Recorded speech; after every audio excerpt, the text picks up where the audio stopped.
Saudari, saudaraku terkasih dalam Tuhan Yesus Kristus, kita bertemu kembali dalam renungan harian kita.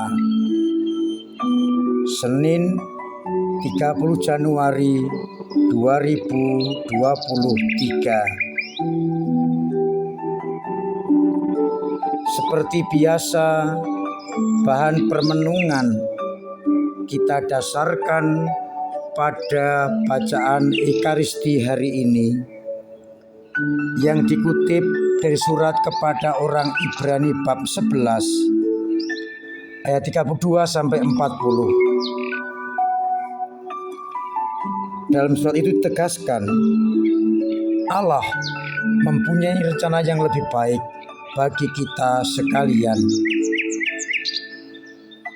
Maka meskipun kita mengalami tantangan dan kesulitan, kita tidak perlu takut karena rancangan Allah lebih baik. Sedangkan pada bacaan Injil dari Markus bab 5 ayat 1 sampai 20 digambarkan bagaimana Yesus mengusir roh jahat dari orang yang sudah lama dirasuki roh jahat di daerah Gerasa. Akhirnya roh itu meminta agar diizinkan masuk ke dalam babi-babi. Semua orang tercengang dan Yesus melihat orang yang waras itu, orang yang sakit sudah waras dan diminta untuk kembali menceritakan apa yang dialami dan dibuat oleh Yesus Kristus. Saudari-saudaraku terkasih dalam Kristus, surat kepada orang Ibrani memberikan peneguhan kepada kita dan mungkin juga semacam pegangan. Walaupun kita mengalami banyak tantangan, kesulitan, hambatan, seakan-akan kita tersiksa terus-menerus. Tidak perlu kita takut, karena Allah mempunyai rencana yang indah bagi kita. Gambaran bagaimana mereka belum apa yang dijanjikan, sebab Allah masih mempunyai rencana yang lebih baik, akan diterima sampai pada kita yang setia kepadanya. Kita ingat akan lagu Indah Rencanamu Tuhan, mengalahkan semua hal yang kita alami, dan rencana Tuhan indah pada waktunya. Oleh sebab itu, dalam situasi apapun, dalam kesulitan, tantangan, kita diajak tetap berharap pada Tuhan yang mempunyai rencana yang indah, yang nanti akan pada waktunya kita terima. Maka titik permenungan pertama kita adalah apakah kita mampu dan mau untuk tetap setia pada rencana Tuhan yang indah, meskipun sekarang kita mengalami tantangan, kesulitan, dan juga hambatan. Dari bacaan Injil dikisahkan bagaimana di daerah Gerasa ada orang yang kerasukan roh jahat, dan daerah itu memang dikuasai oleh roh jahat, sehingga manusia tidak berkuasa untuk melepaskan orang ini dari pengaruh roh jahat. Yang menarik bagi kita adalah, minimal bagi saya, ketika roh jahat itu melihat Yesus, ia berteriak, "Apa urusanmu dengan aku, wahai Yesus, anak Allah yang maha tinggi? Demi Allah, jangan siksa aku." Kalau kita secara harfiah kita tangkap, roh jahat ini meminta Yesus pergi dari Gerasa. Jangan mengutak-atik apa yang sudah mapan bagi roh jahat. Roh jahat takut karena tahu siapa Yesus.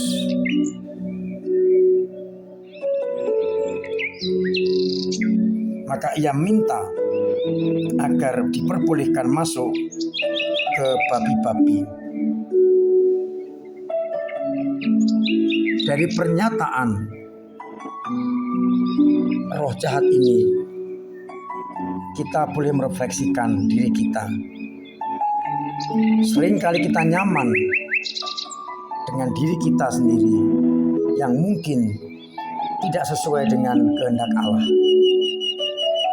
Dan ketika ada orang mewartakan kasih Allah, kenyamanan kita diusik, maka kita pun seperti roh jahat meminta agar pewartaan itu tidak mengancam kami. Roh jahat sudah nyaman dengan memasuki orang-orang di situ. Dan kehadiran Yesus menjadi ancaman bagi roh jahat. Seringkali kita juga sudah mapan dalam pola pikir kita, hidup kita yang mungkin jauh dari Allah. Dan ketika ada pewartaan cinta kasih Allah, kita terancam. Maka kita minta agar pengaruh itu pergi dan tidak tinggal bersama dengan mereka, dengan kita. Maka sebenarnya kadang-kadang kita seperti orang yang kerasukan roh jahat atau roh jahat sendiri yang terancam Yesus, maka meminta agar Yesus pergi. Karena kita sudah mapan dengan hidup kita yang dipengaruhi oleh roh-roh jahat. Kita boleh bertanya, selama ini apa yang mempengaruhi kita? Apakah kita nyaman dengan roh jahat itu sehingga merasa terusik ketika ada kabar sukacita? Ataukah kita berpegang teguh pada kehendak Allah? Ikuti roh baik, roh kudus yang memimpin kita kepada kebaikan. Apakah kita tetap nyaman dengan situasi kita bersama dengan kedosaan dan roh jahat, sehingga kita menolak Allah dengan segala ajarannya? Harapannya kita akan mampu meninggalkan manusia lama kita. Roh-roh kita keluarkan dan kita ganti dengan roh-roh yang baru. Agar akhirnya kita benar-benar hidup sesuai dengan rencana Allah sendiri.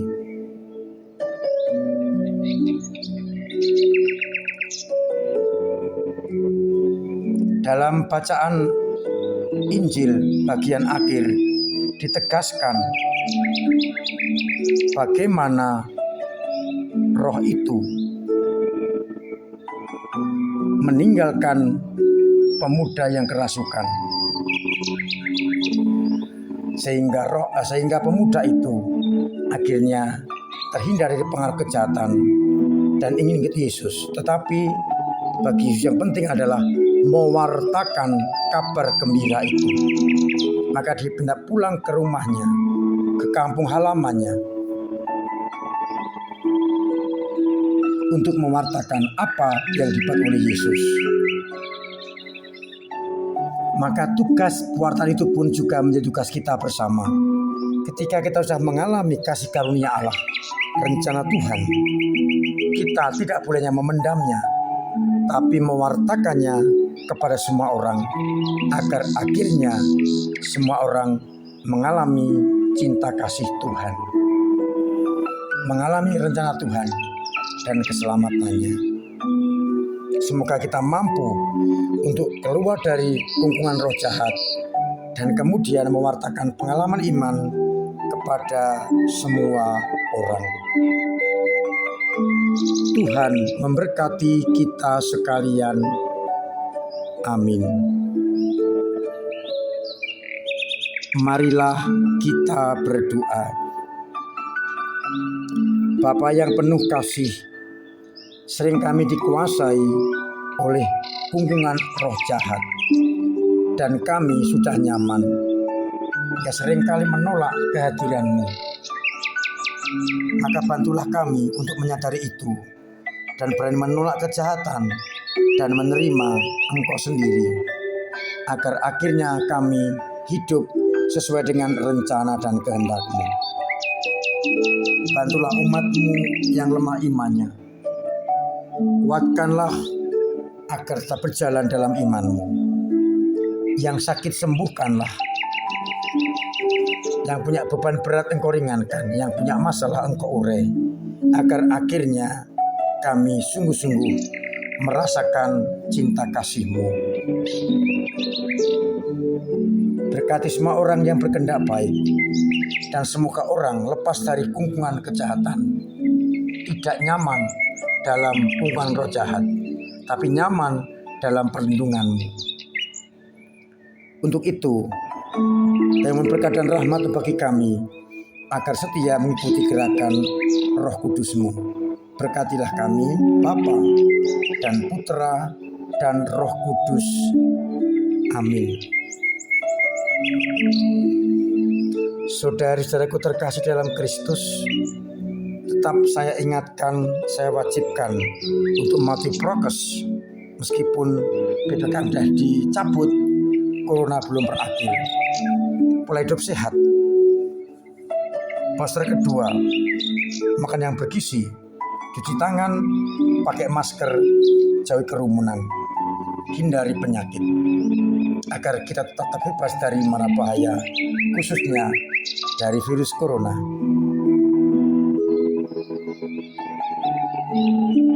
Semoga dengan demikian kita tetap sehat dan mampu untuk mewartakan kebaikan Tuhan.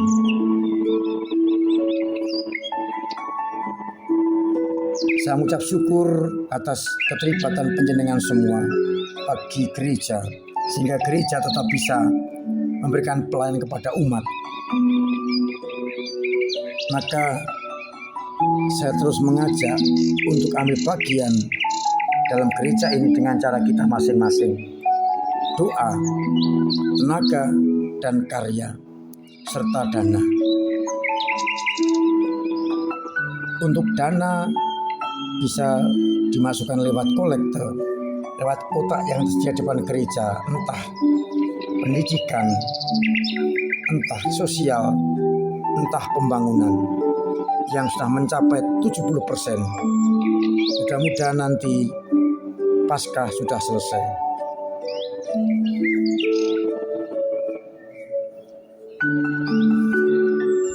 Kita berharap dengan dukungan panjenengan, kita semua bisa melaksanakan tugas pelayanan bagi banyak orang. Maka mari bersama-sama kita tetap mengerti rencana Tuhan. Kita tetap berharap kepadanya agar kita bisa mengikuti gerakan Roh Kudus untuk mewujud nyatakan kerajaan Allah itu. Akhirnya, saya mengucapkan selamat pagi, selamat merenungkan, salam sehat, Tuhan memberkati.